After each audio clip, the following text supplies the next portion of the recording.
You must be at least 18 years of age to listen to the following podcast. This Endorphin High edition of Sexual Heroes can be found in the library at Endorphin High School of BDSM. Visit the school and library at endorphinhigh.org.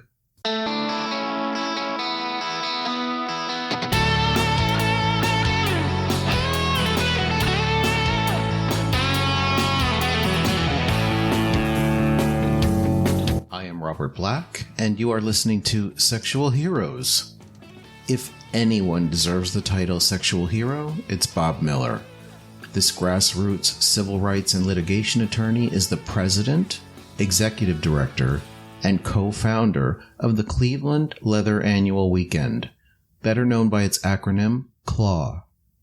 In addition to the original event, CLAW is now also being produced annually in Los Angeles.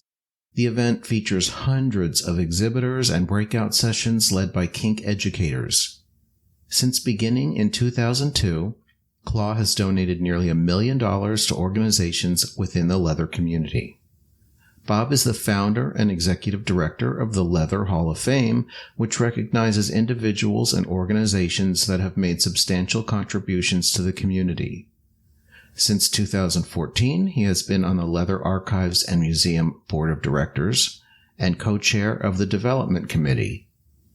Bob is on the International Mr. Leather Board of Directors, as well as being a trustee for the Renslow Memorial Trust. He is board chair for Community-Academic Consortium for Research on Alternative Sexualities, general manager for Alphatribe magazine's USA edition, the founding director of Fetish Alliance, a worldwide network of fetish business leaders, and he's an associate member of the Chicago Hellfire Club. His awards include the 2016 Leather Leadership Award from the National LGBTQ Task Force, the 2018 Lifetime Achievement Award from the National Leather Association, and the 2021 Los Angeles Leatherman of the Year Payasos Nutcracker Award. Hey, Bob Miller, thanks for being on Sexual Heroes today. Well, I'm glad to be here, Robert. Thank you. You wrote that you came out as gay decades before coming out as a Leatherman. When you say that, do you mean specifically to your family, your parents, or in a more general way? Definitely to my family and parents, but also in a more general way. People that I worked with, friends, certainly found out I was gay long before, most of them long before they found out anything about leather or power dynamics. But you did eventually come out to your family about leather and power dynamics, BDSM? I did. The family, it was much later. I grew up in a really loving, wonderful family, but it wasn't a family that talked about sex at all. Mm-hmm. As an adult, I kind of took to it very easily, but I didn't get the same feeling from, I have 5 older sisters, so. I'm curious. I came out to my parents as gay at 15 and didn't get a good reaction then. In my early 30s, I did let them know that I was doing porn. For some reason, it never even occurred to me to talk to my family about the specifics of my sex life, being the interest in kink. Why do you think that was important to you to even address that? It actually became more important when CLAW became my day job, which it did almost 10 years ago.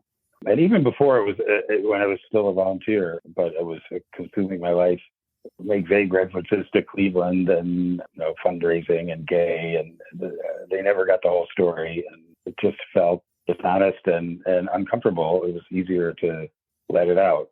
So ultimately I did. You were close to your parents. I was. I had a terrific family, very close to my parents and my siblings.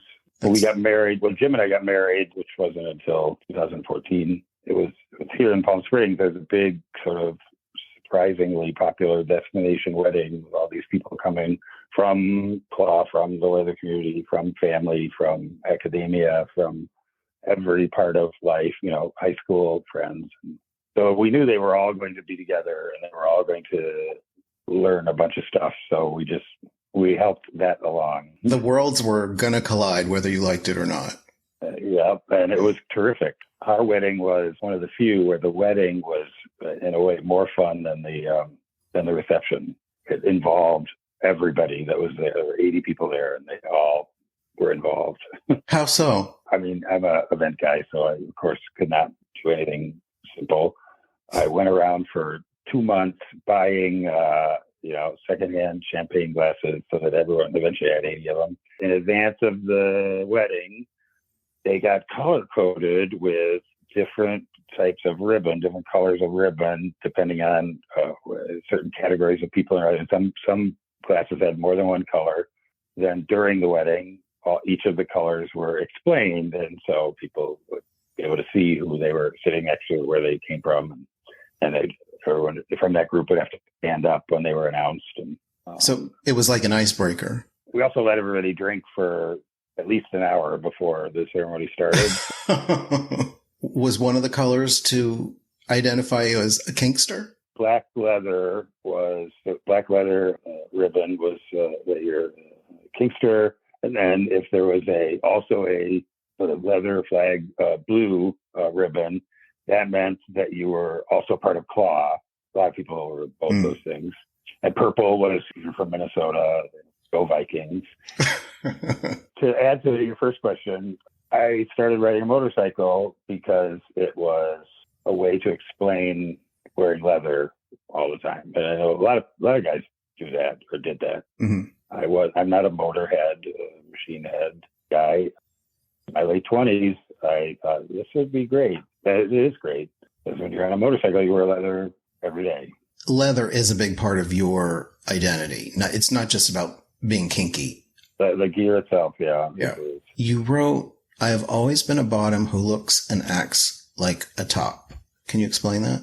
So I'm a bottom. I've always been that. I'm big and tall and masculine and, self-assured and socially adept. And I wear leather and I ride a motorcycle. I appear to a lot of people as a top, but I'm not.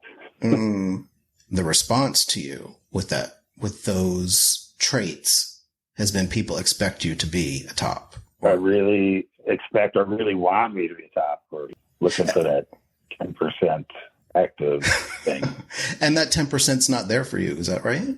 No, it's not really there, no. So You held a title. Yeah, wait for it. Mr. West Michigan Leather 2001. Following that, you did run at IML. I did.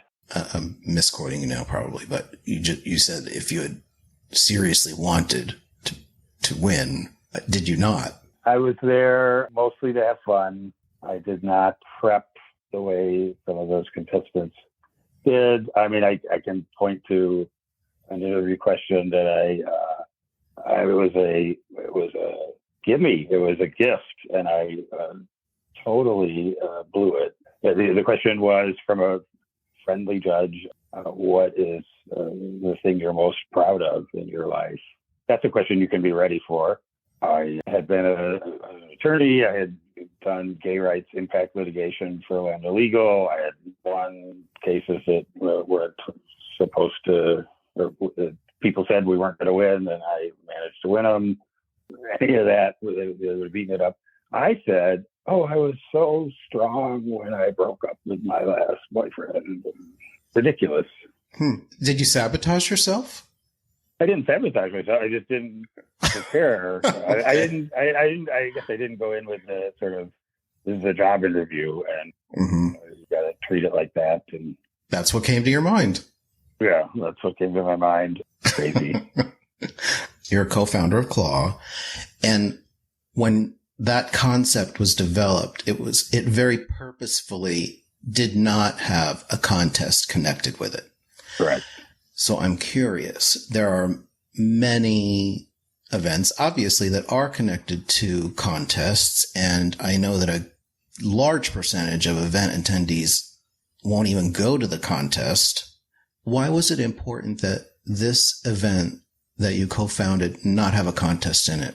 What did that enable you to do that you couldn't do if there was a contest? I mean, it was literally the first thing out of my mouth after the word yes, that I would help Dennis create something in Cleveland.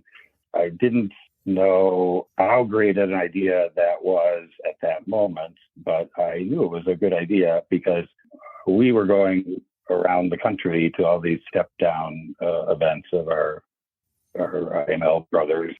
Contest weekends are about a few people on stage and a few people that are involved in judging it and running it. They don't involve the majority of the people there.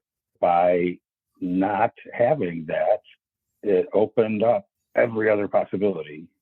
We didn't know all the things that Claude does. We didn't know all of those things at the beginning, but because we weren't having a contest, we had to do something else.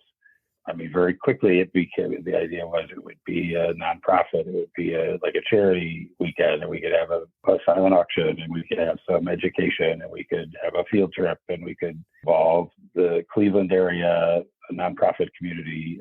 And then from there, everybody else's idea for what it also could include, there was room for it. There is room for it. And CLAW continues to diversify based on other people's good ideas. We have 120 or 140. So there's lots to choose from. Right. It ends up staying small in a way because if you're into fisting or into sex with robots or whatever it might be, you go to that class and there's between 3 and 30 people there. We have 8 different banquets. In LA, they allow more sexual content in the hotel. So LA CLAW in particular was terrific for that. We had not only was the BDSM dungeon party in the hotel, Horse Market was in the hotel. So literally just fucking event.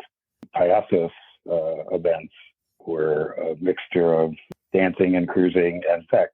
Spanking parties, nasty king pigs parties. If you did have a contest connected with CLAW, that would require a whole nother set of hands on deck just to deal with that. Lots of time and energy. It's a rule, though. We don't have contests at CLAW. Yeah, right. Yeah. So the benefit is you don't have to put any energy into that. You can focus on the education. Yep. And we have speed dating. I mean, that's another big part of CLAW. We like to still keep thinking about what's important for, especially for younger guys, I guess. The important thing is they want to be with that man. They want to meet that man. Speed dating is a terrific way for that to happen. You sign up as a bottom or a top, and then you're into ass play or SM or smoking or whatever it is. In 45 minutes, you meet 10 guys on the opposite spectrum, side of the spectrum in that activity. They're not all going to be your ex-partner, obviously, but one of them or 2 of them might. You definitely make friends. Beautiful things happen from speed dating. I'm going to sign up for that next time. I didn't do it, unfortunately. Kyle and Glenn, I don't know if you know Kyle and Glenn. Kyle, who produced or co-produced Palm Springs Village of Pride, met this guy Glenn at speed dating at CLAW. They're still together. Oh, wow. That's 8 cool. months later. Yeah. I did make use of the dungeon, though. Oh, good. The dungeon was great. LA is such a wonderful place to organize an event because there's this huge, talented community. And Avatar, I mean, they totally ran that for us. Yeah. Avatar LA. Knocked it out of the park. They did. I wanted to ask you about your relationships. You've had several long-term relationships over the years.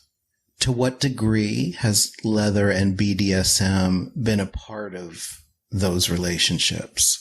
Oh, to a very big degree. Not as much now, I will say that. From age, before 20 to not that long ago was critically important.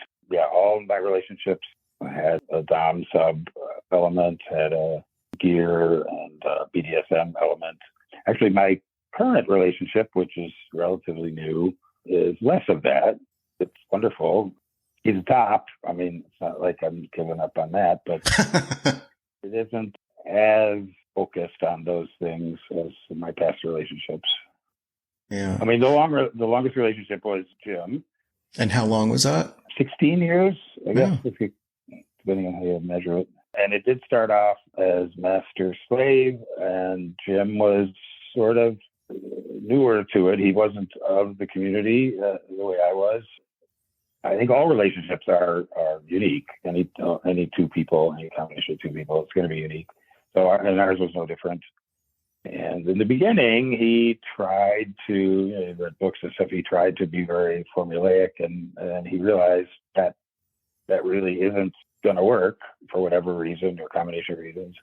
And next thing I know, he's meeting his work colleagues because they're smart and funny and witty, and so am I. And so why shouldn't we all get to know each other? And I should know everything about Jim's life.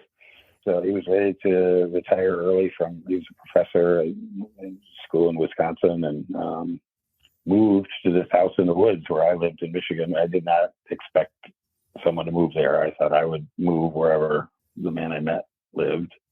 And so at the beginning there, they're certainly as close to master slave as lifestyle as I've been, at least for a couple of years. And over time, the rest of the world is important too.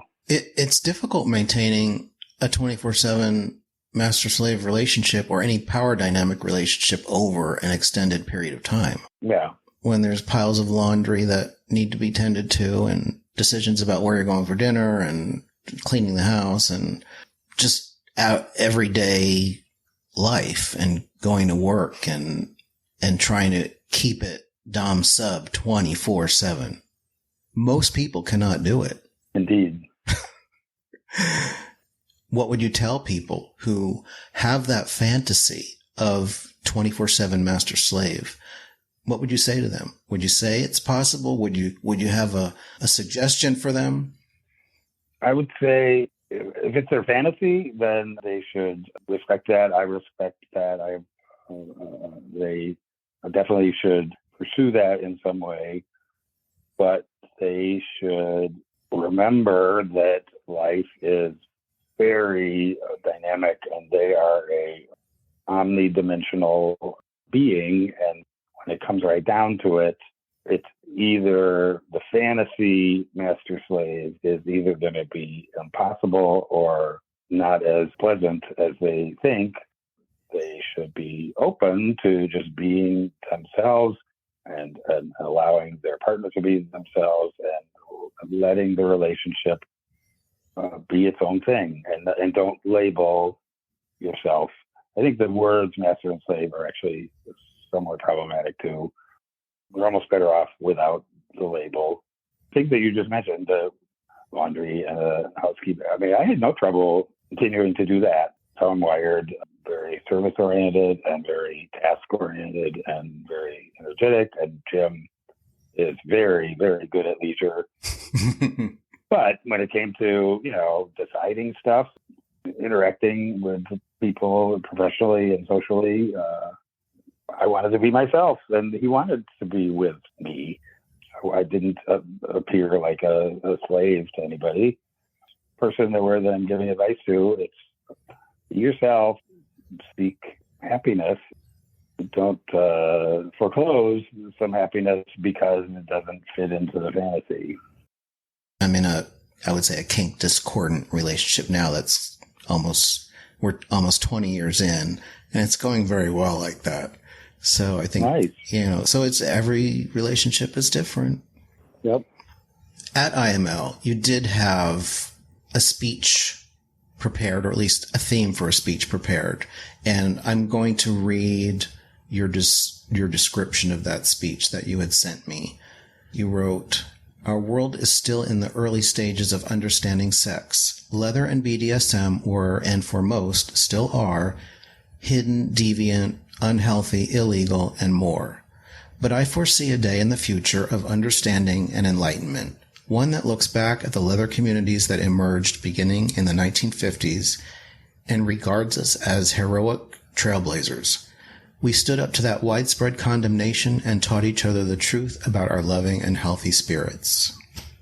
You never got to deliver that speech. It seems like you really have had a life that that you set out to have. Yeah, well, I didn't set out to have it initially. I mean, IML did end up being a turning point in my life. Up until that point, I was not a leather community guy at all. I was into leather. I was into men. I liked being and having, experiencing, and pleasing the best dominant men that would have me. Didn't think of it in the way like as a community or as anything more than how I was interacting with one man at a time, so to speak. When I started Claw, and when Claw became successful and ended up sort of taking over my life and became my job ultimately, I was no longer a lawyer anymore. I was this organizer. A lot of different gratification came to me as a result of that. I get these emails from people after Claw is over, thanking me and telling me about what happened and how significant it was to them and is to them, whether they met someone or tried something or learned something about themselves. Their life will never be the same, and it's all because of me and the people that work with me, and that's really great stuff. As one does, you look back on after a period of years, and am I on the right path? Am I doing what I want to be doing? Because it's obviously not for the money. I've made more money at all the other jobs than I did at this one. And I think that I did make the right choice to take this road less traveled. So back to the speech. One of the ways I like to explain it is Oscar Wilde. My favorite quote of Oscar Wilde is, everything is about sex except for sex. That's about power. That really resonates with me. And what that means for me is that everybody's a little bit kinky. We're not allowed to think of it that way. We don't talk about it that way. Sex, penetration is a powerful thing, no matter who's doing it to whom. We shouldn't be ashamed of that. Fetishes for gear or different activities are not wrong. And we didn't know that until we started meeting each other and realizing how could it be wrong if this wonderful person also likes it. So looking into the future, how far we've come and where we're going, what's your plan or your vision? Well, my plan is to, I'm 62 now. I'm going to try and enjoy the rest of my life and not take on too much. I'm actually stepping aside a bit from my duties with Claw starting next year. I've always wanted to write things besides emails that are very persuasive and effective. And so I'm going to allow myself time to do that. In terms of the world learning what it needs to know about sex, that's not going to happen in our lifetime exactly, but someday it will. All these other fields of study have been studied for centuries. Sex, for the most part, most societies, it was not proper. It wasn't allowed to be studied. Not much happened until 100 years ago. Most cultures, you couldn't even write about it in fiction. Lady Chatterley's lover was scandalous just because it was extramarital sex. The people who are going to follow you, step into your shoes, what parting thoughts would you like to share with them, or what do you hope they will achieve? My wish for the people who follow me is to continue to make it about the people that are there and their ideas and what they want to get out of it. And make sure that you always remember that the sexual connection is why they want to be there, is why it's so interesting, why these incredibly talented people that get paid, huge amounts of money to do their jobs in real life will come to Cleveland or LA and do it for us for free. It's because that leather sex is so special, so important. Core to our being. Well, thank you, Bob Miller, for being on Sexual Heroes today, and thank you for everything you've done for our community. Thank you for having me. Honored and impressed, and that fellow you with for 20 years is a lucky guy. That's for sure. Thank you. Information about each guest is included in the show notes, along with links to my XXX homepage, Twitter account, and Patreon page. Patrons get early access to episodes. You can help me grow my audience by telling a friend today to visit sexualheroes.com, and be sure to rate and review the show on Apple Podcasts. Thanks for listening.